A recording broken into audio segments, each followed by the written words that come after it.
Thank you, George, and the organizer for the invitation in this meeting. I have no conflict of interest. So this is the last non-randomized comparison of 1 versus 2 stents in distal left main bifurcation. Even if there is not a significant difference, there is a numerical advantage of single stenting. Please remember the aspect of the two curves.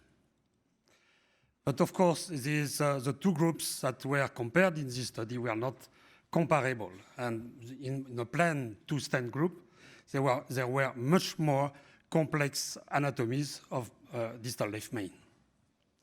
But for me, the message remains. If you can do a single stenting, please don't put two stents. After that, in 2017, we received the result of DK-CRUSH 5.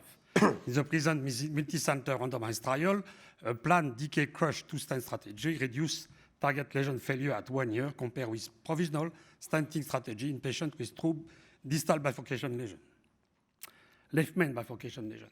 And it was followed immediately by the ESC recommendation recommending DK-CRUSH for provisional stenting in the left main, not true bifurcation lesion. So the DK-CRUSH is a beautiful development of the old Colombo crush technique. It was developed slowly and on many years, and today is quite complex, as you have seen earlier in the afternoon. For example, now we can recommend to crush with a pot, so big balloon, and it's recommended to re-enter the side branch 2 times through the most proximal cell. But I have some problem with this DK-CRUSH 5, 2, in fact. I will focus on 2. Look at the strange aspect of the diverging curves here. The endpoint is a clinical endpoint at 12 months. But this is typical of interaction with a systematic coronary angiography that was scheduled on the 13th month, but was performed really at 1 year, beginning 10.5 months to 13.5 months. And this is known from a long time, from Benesten 2, that the treatment of the potential restenosis is influenced by coronary angiography. And at that time, in Benesten was recommended not to perform systematic control angiography. We are not treating lesion, we are treating ischemia and symptoms. A second problem for me is more important. This is the first time I see a bifurcation trial showing more periprocedural MI in a single stent group, more early reintervention, and more stent thrombosis. So if we look at the left, I think we'll find the explanation of this. In the two groups, in the DK-CRUSH, of course, 100% of the side branch were stented. In the provisional, so-called provisional group, 47% of the lesion on the side branch is a major vessel here. This is the circumflex. Were stented. And the final kissing was done in only 3/4 of cases. Look at the nature of the lesion now. This lesion in the circumflex is not 5 millimeters, it's 16 millimeters in mean. And I know, because I was working at that time in the balloon era, that this is impossible to treat such lesions, such long lesions, especially in a major vessel with balloon only. Why provisional stenting strategy is working? I mean, minimizing the number of stents we implant in a bifurcation. First, not all the side branch lesions are inside the side branch. Many of them are inside the main vessel. When we are lucky enough to re-enter the side branch through the most distal cell, then we are projecting these struts in the side branch, and we can treat such a short lesion. POT is helping us to avoid technical problems like crossing outside the stent, and also helping us to rebuild a functional anatomy for the bifurcation. Elution is coming from strut towards the side branch. If we enter distal cell, we are also preserving the high wall shear stress on the carena, which is a factor of anti-heterogenesis. And if we rebuild the 3-diameter structure of the bifurcation lesion, we are reducing the surface of low wall shear stress.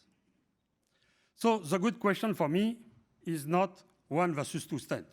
This is depending of the lesion complexity, but which strategy for left main bifurcation stenting? We are discussing here 2 strategies. The A, which is stenting across the side branch, so-called provisional, better to forget this. And you can cross over to many techniques. TAP is frequently recognized as the best, or T or culotte, what we call the straight culotte. So we can do 100% double stenting using this strategy if you want. And this is compared with the stenting of the side branch first. Of course, always lead to double stenting. And you can also use the distal stent not from proximal, not to the distal main, but to the side branch, what we call the inverted provisional. You can do the so-called inverted culotte. So we, in ABC consensus, we recognize that large side branches with significant ostial disease extending further in the side branch are likely to require a 2-stent strategy. It's very clear. And larger side branches whose access is particularly challenging should be secured by stenting once accessed. But I never did DK crush. I don't encounter frequently side branches that are not easily accessible after POT. And of course, this discussion is valid only if we take into account these 2 lesions, 111 and 011. Let me show you briefly a case. This is a 011 or 111 lesion.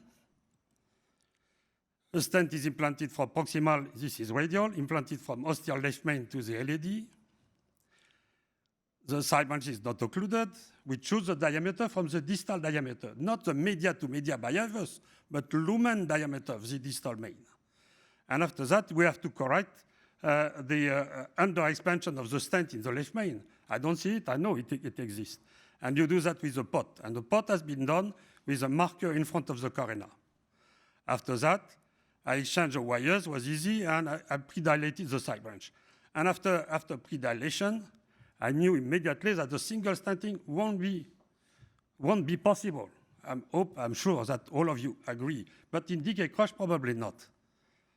And I implanted a second stent, which is a T-stenting, or maybe a mini tap, difficult to see, even in core lab. And after that, I did the KISS and a final pot with this result. So what can be... Oh, sorry, can go back? Yeah.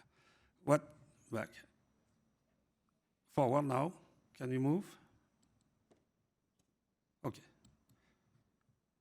Not moving.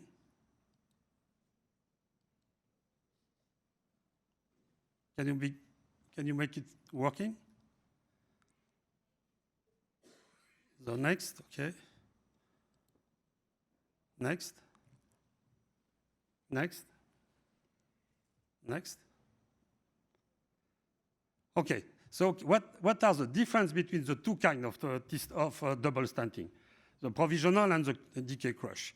If we are lucky to enter the distal cell, we are only 1 strut in the carena, and we have no overlap in the whole bifurcation region, and we are preserving the shear stress at the carena. On the opposite, when you re-enter the proximal cell to do after the implantation of the stent, DK crush, then you are pushing some metal on the carena. So you have several struts there, and you have also the overlap here for the small protrusion. And we are creating turbulences on the carena, and turbulences are factor of stent thrombosis, as is overlap. I know Dr. Waxman is here, will tell you. I was a concern, long-term follow-up that we don't have, and second, what will be the treatment of restenosis and what will be the outcome of the treatment in restenosis. So we are waiting for the result of this trial that was initiated by Bifurcation Club, and we will end the inclusion by December. So for me today, nothing changed my principle of treatment of bifurcation lesion. Limit the number of stents, single stent layer well opposed, and respect the original anatomy. Thank you very much.